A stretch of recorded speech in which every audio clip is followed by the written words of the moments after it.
Физик, юридик затлардан салым жиюдан инде яңалыклар бар.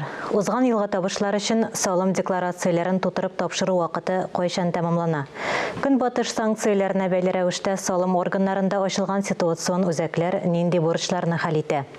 Татарстан радиосының чираттагы турыдан-туры эфиры шушы актуаль мәсьәләләргә багышланды. 5-нче район ара салым инспекциясының бүлек җитәкчесе Мөнир Шәйдуллин салым түләү буенча тыңлаучыларны борчыган сорауларга аңлатма бирде. Бездә студия кунагының кайбер көн үзәк сорауларга җавап бирүен сорадык.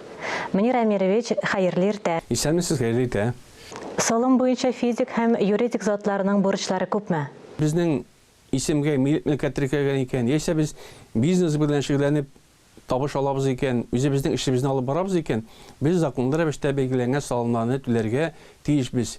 Һәм шулай ук аны үз вакытында түләү дә безнең төп бурычыбыз булып тора. Шуның өчен салымнар түләүнең вакыты белгеләнгән һәм үз вакытында түләү өчен безнең барлык мөмкинлекләр тудырыла.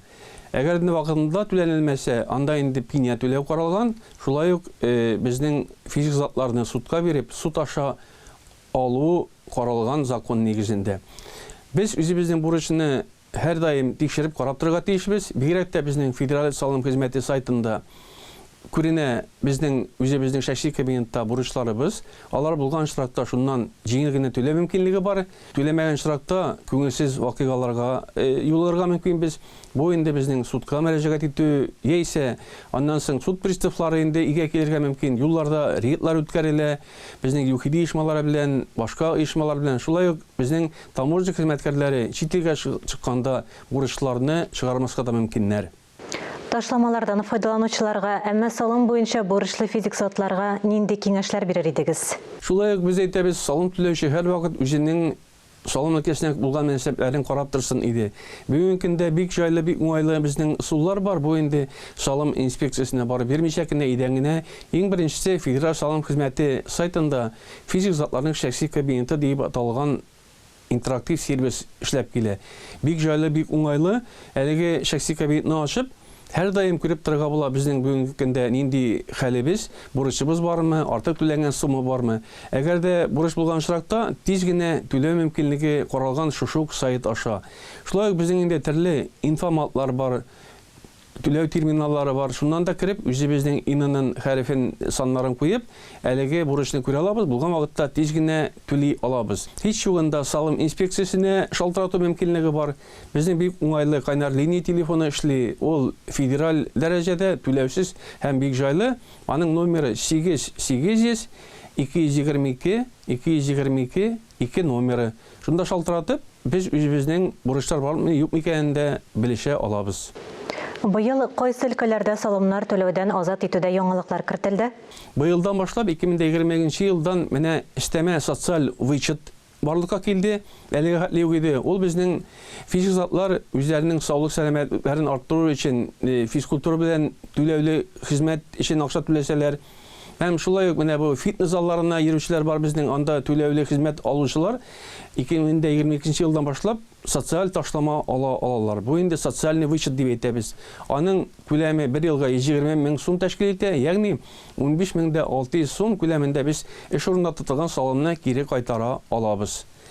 Шулай ук декларация биргән вакытта безнең истәмә шундый уңайлыклар тудырыла. Бу беренче ратта быел 2021 елда алган табышлар өчен физик затлар әгәр дә йорт, милкәт, җир участоклары сатканнар икән, ул саткан бәя 1 миллион сумнан артмаган шаракта декларация тутырырга кирәк түгел. Шулай ук башка төрле милек сатканда бу инде автомобиль, гараж булырга мөмкин. Милек сатканда әгәр сатылган бәя 250 мең сумнан артмаса, шулай ук декларация тутыру каралмаган. Алдагы елларда декларация тутырыла иде, декларация нигезендә салым исәпләнелмәй иде, һәм быел инде менә шушы исемлектәге кешеләр декларация тутырырга тиеш түгел, алар инде әлеге декларация тутырдан азат ителәләр. Бу яңа кертелгән безнең яңалык. 2021 елга табыш өчен 3 НДФЛ формасында декларация тутырып тапшыру һәм салым түләү кайчан тәмамлана? НДФЛ формасындагы декларация тапшырырга тиешле гражданнар әлеге декларацияны салым кодексы нигезендә 30 апрельгә хәтле тапшырырга тиешләр. Быел 30 апрель ял көне булу сәбәпле, аның соңгы көне итеп, алдагы эш көне билгеләнгән, ягъни 4 май безнең быел декларация тапшыруның соңгы көне булып санала. Чөнки әлеге вакыт чикләнгән 4 май белән, әгәр дә әлеге вакытка хәтле салым түләүчеләр декларация тапшырмый икән, аларга санкция каралган, декларацияны үз вакытында тапшырмаган өчен. Санкцияның күләме иң минималь суммасы 1000 сум тәшкил итә. Инде аннан артыграк сумма ул күпмегә соңга калып, салым декларация нигезендә нинди суммада салым исәпләнгән, шул суммадан 5% күләмендә исәпләнелгән. Һәм декларация тапшыру срогы 4 май белән чикләнеп, әлеге декларация нигезендә исәпләнгән салым агымдагы елның 15 июлендә түләнергә тиеш. Әлеге изге Рамазан аенда барлык салым түләүчеләргә исәнлек, саулык телим. Тоткан уразаларыбыз кабул булсын. Ходай Тәгалә барлык уңайлыклар бирсен, һәммәбезгә дә исән-сау булыйк. Һәм инде салым өлкәсендә булган бурычларны тиз арада булган очракта түләп, исән-сау яшик, киләчәктә дә киләсе ел уразаларын тотарга насыйп итсен. Исән-сау булыйк, тазалыкта яшик, сау-сәламәт булыйк һәм бары тик яхшы ният белән генә киләчәктә очрашырга насыйп итсен һәммәбезгә дә.